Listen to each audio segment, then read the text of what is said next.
नहीं बल्कि 3 बार जयपुर में भूकंप के झटके महसूस किए जाते हैं। 4.7, 4.5 और 3.4 तीव्रता का भूकंप आया। सबसे पहला जो भूकंप आया उसकी तीव्रता रेक्टर स्केल पर 4.7 मापी गई।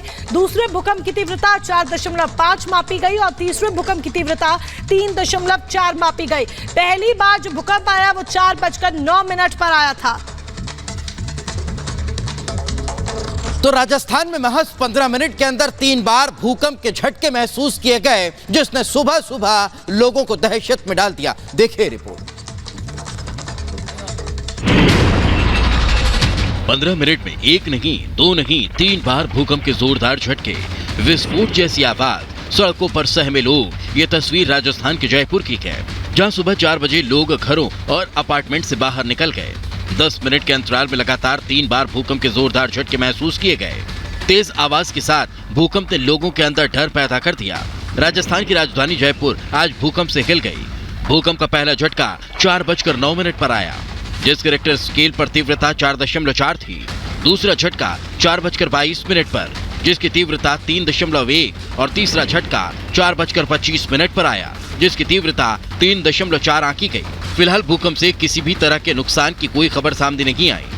एक के बाद एक भूकंप के झटके से विस्फोट जैसी आवाज सुनाई थी, जिसके बाद लोग डर की वजह से सुबह 4 बजे घरों और अपार्टमेंट से बाहर निकल आए। Bureau report, Republic Bharat. हमारे सहयोगी अमरदीप इस वक्त हमारे साथ लाइव जुड़ गए हैं। अमरदीप, भूकंप के 3 झटके जब महसूस हुए तो लोगों की क्या प्रतिक्रिया रही? क्या कुछ नुकसान की भी कोई खबर अभी तक?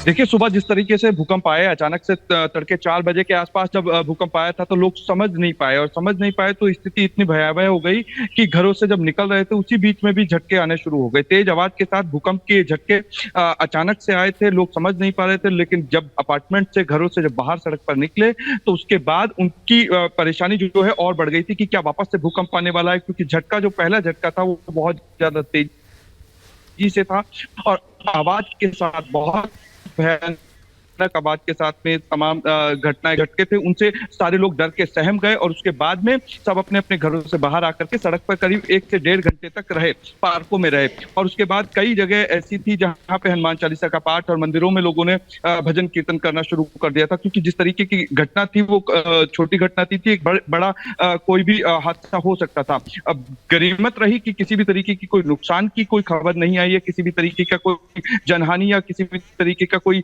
मकान या दरारें मकानों में नहीं पड़ी है, क्योंकि केंद्र जयपुर में ही था। जयपुर से 5 किलोमीटर दूर ही केंद्र था और जिस तरीके की तीव्रता थी वो थोड़ी कम थी, जिसकी वजह से एक बड़ी चीज कह सकते हैं कि जयपुर में होने से बच गई, क्योंकि जयपुर में लगातार 3 झटके और तीनों झटके 15 मिनट के अंतराल में, जिससे संभलने का लोगों को मौका मिल गया।